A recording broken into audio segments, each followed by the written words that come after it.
Okay. So I will understand and let me put it differently. I would first have to be able to identify the thing that I would rather in order to steer toward it. And to use your analogy, in traffic, I don't have a lot of time to make the decisions that I have to make between braking and steering. Often it's split-second kinds of decisions, but sometimes I am choosing between I'm choosing among the lesser of two evils. I would rather hit this one than that one in this situation. So when we're talking about preference, must I have identified ahead of time the direction I'd rather go, and should it always be a good thing, or could it be just the lesser of two evils? It might seem in the beginning that it's the lesser of two evils, but if you do let go and if you steer in the right direction, you will notice as you go on that path. It's like taking a detour. You think, oh, I'm going in the wrong direction, it's too long, it's wherever I need to go. But if the detour turns out to be really scenic and you're really enjoying everything there, then it is a better path. It actually is it's taking you there faster. And so it might seem that way initially, but it's not. Usually, 90% of the time it's not.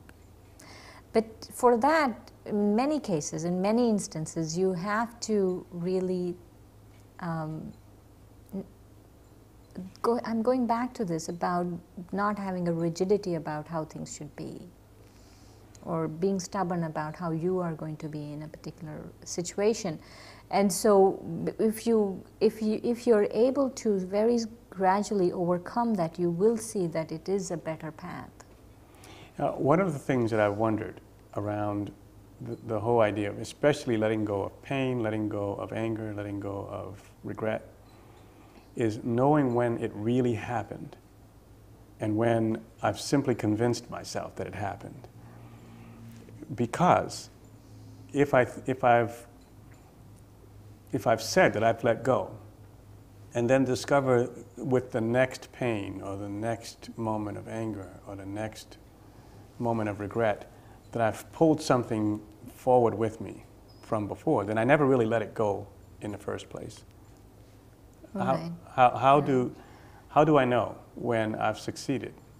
I feel that if you keep braking, the next time also you put a brake, the next time also you put a brake, there will come a time when you won't be thinking about these things.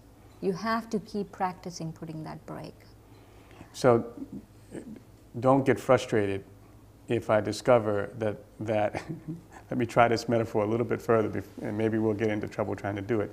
But when I hit the brakes and all the past comes rushing forward that I thought I'd gotten rid of, all this baggage comes piling over the back seat because I thought I'd gotten rid of it. You're saying don't get discouraged, do it again, do it again. Yeah, and they'll behave themselves in the back seat very soon. Very soon they start organizing themselves. Oh, there'll be less of it back there. Yes, yes, yes. Can you identify things in the near past that you succeeded at doing this with? Of letting go, you mean? Recently, when I had some health challenges, I really had to let go. Because I had to wait for results, I had to wait to see if something was malignant and things like that. And there was at that point I really felt I had to pack up, I had to let go, pack all my bags about it, because there was no point in thinking about what's going to happen, how I'm going to react, what I'm going to do, what is the method of medicine that I'm going to use. All of that, there was really no point in it. And I told myself very, very firmly, this is not something I'm going to get into. I'm just going to stay in the moment. It was interesting that to be able to stay in that moment is that I just didn't plan anything. All I was thinking was just this moment, that's it. And it was very, very lovely because I was really enjoying just that moment because that's all I felt I had. You know, I didn't want to think about anything else. And so it's, even though I did it out of necessity, because I didn't want to get into a worry mode, I felt the gift was that I got the gift of the present. It sounds exhausting.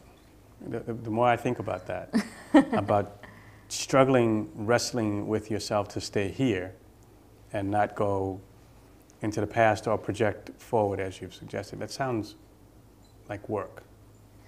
But actually, that's reality. That's more reality, and it's reality that's going to give you happiness. Because really, past is always the past. You can't change it. And future, 90% of the time, whatever you fear is not going to happen. Or even if it does happen, it's not as bad as you think it is. You know, it's never, when you're in the situation, it's never as bad as you think it is. And so to be able to stay real in the moment actually is what is reality. If you have to work a little hard in the beginning to stay real in the present, then we have to, because it is what is real, is because anything else, past or future, is not there. And yet, I find some of the best wisdom comes from learning from a mistake. And in some ways, it would almost sound like you're saying, forget that mistake. Don't analyze it, don't spend any time on it, when in fact that act might help me to not make it again. No, actually that's not true. I feel if you let go, if you use the power to let go and not misuse it, if you use wisdom in the right way, that your learning will come to you at the right time. You will remember at the right time. But I won't be carrying that particular bag around with me all the time. All the time, exactly. So it'll come to you when you need it. But it's not something you'd, okay, let me open up and let me see what I did at that point and let me go into the details of the story of what I did with this person and that person and this. The learning, the essence of that situation will always be with you. So that sounds almost like a balance that we're trying to strike, to learn from whatever's in the bag, and then to let it go, and to figure out when you've held it long enough to have learned that lesson.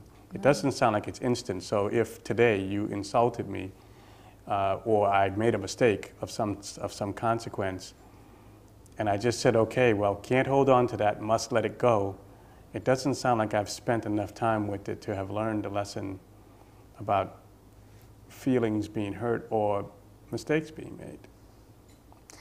You know, I go back again to this word trust. You have to trust your own self in this. That you have to trust that when you need it, the learning will come. And so it's not necessarily that you have to sort it out. You can't just say, I'm not going to think about it. The only way you can make a summary of something is you're a writer. How can you summarize something? You read a paragraph, you go through it, and you summarize in a sentence or two what's important to you.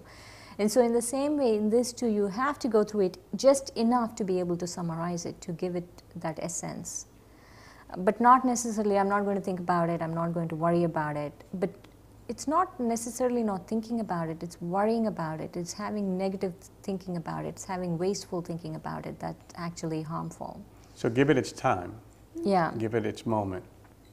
Learn what you have to learn from it, and then release it. And then release it. And the letting go that represents is after that's happened. So I do have my bags for a minute or two before. You have to pack them. And you have to pack them right, and you have to be able to give it up. So I'm making choices during the packing. This stays, this goes. This is too heavy. This is too heavy. Or actually, you don't need to analyze it so much. It's just, this is the essence of what happened in the situation, and this is the learning for me.